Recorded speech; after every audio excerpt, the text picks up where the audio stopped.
your Twitter is really great, and you've got several things that I've got questions about. But just tell me a Sure. little bit how you got started in Twitter and why you are investing so much time and energy into it. Sure.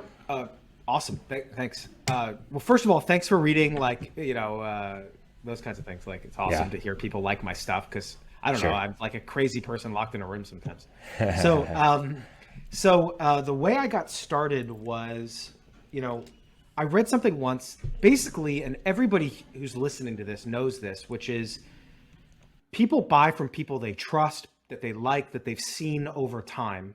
And more as marketing and advertising gets more and more crowded, people are going to look more and more to trusted voices, like a podcast like the Cashflow Contractor, or somebody that they've been following on Twitter for years, or whatever. And so I saw how powerful having kind of working in public, so to speak, and just kind of talking about smart things and kind of building my network of people who go, you know, maybe you reaching out to me was because you read my stuff and you're like, oh, he seems like a little nuts but smart, I should totally talk to him, right? Whereas if I would have cold emailed you saying, I promise I'm really nuts and smart, you'd be like, who the f is this guy?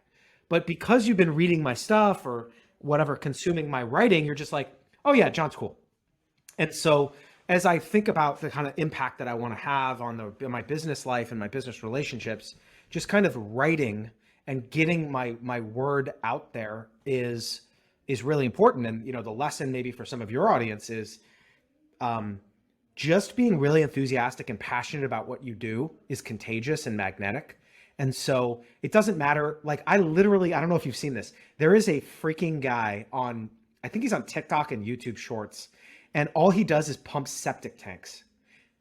And he makes videos about, literally every time he opens a septic tank, he goes, smells like money. And I'm like, if this dude can build an audience on this topic, what excuse do you have, Mr. General Contractor, right? Yeah, absolutely. And And I mean, so, I feel yeah, like, especially with contracting, there's such an opportunity to build in public because you're literally building something. Like, before it's and after is visual. such an easy thing. Yeah, exactly. Whereas, like, honestly, what you do is not quite as visual, and it takes a lot more like time and energy to like Yep. get something out there. Whereas you could literally just take a couple photos and build in public as a contractor. Or Anyways, just a selfie video every yep, time you go to a job site. What people, and Gary Vaynerchuk says this really well, which is people think they need to create content. They don't. They need to document. yep, And so don't worry about edits. Don't worry about fancy cuts. Don't worry about any of that crap. Open up your phone and say, hey, I'm here on this job site. Here's a common problem I see. Do you have runoff that goes straight to this? Here's how I fix it. And just talk. Don't yep. don't think about like I have to come up with a hook. I have to sell my goods every time. Just like, no, man, just put your expertise into the world and you'll be surprised. Is Yeah, my belief. really interesting, man. Love That's it. how I got into it. So that's how you got into Twitter. So what has been the impact for you besides, yeah, there's a network effect, you get to meet more people, but what's the impact on you maybe personally since you started building in public? And when was that, by the way? When was like the, So roughly? yeah, so I roughly started 15 months ago. Okay. So I started in like October of last year. And what was your goal? Like, you have like hey, I'm going to tweet every day, or what am I going to try to, Yeah, to accomplish? at that point, I think it was that, there's all these like kind of business owner networking groups and stuff like that. And I never really felt like I wanted to be a part of those, but I Hmm. wanted to kind of talk to other business owners. Yeah. And so I kind of, LinkedIn is kind of for like the W-2 types, and Yeah. like that's not really my scene. Sure. And when I started reading in the small business part of Twitter, I started to just see like, I'm like, oh, these people are like me. Right. Like, they're just like a little nuts, but doing weird, crazy shit, talking about plumbing companies and car washes. I'm like, these are my people. And so when I first started writing, it was basically to like hold up my resume and say, I'm one of you. Let's be friends. Right. Right. Let's talk shop. Let's learn. Let's trade. Let's whatever.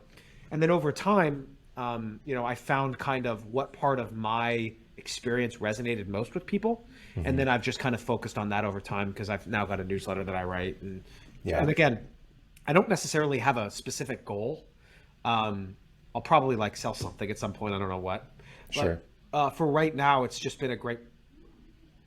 I consider the people that follow me in my newsletter to be a bigger asset than a huge pile of money in the bank. Yeah, Say absolutely. that another way, right? Yeah. Your network is your net worth.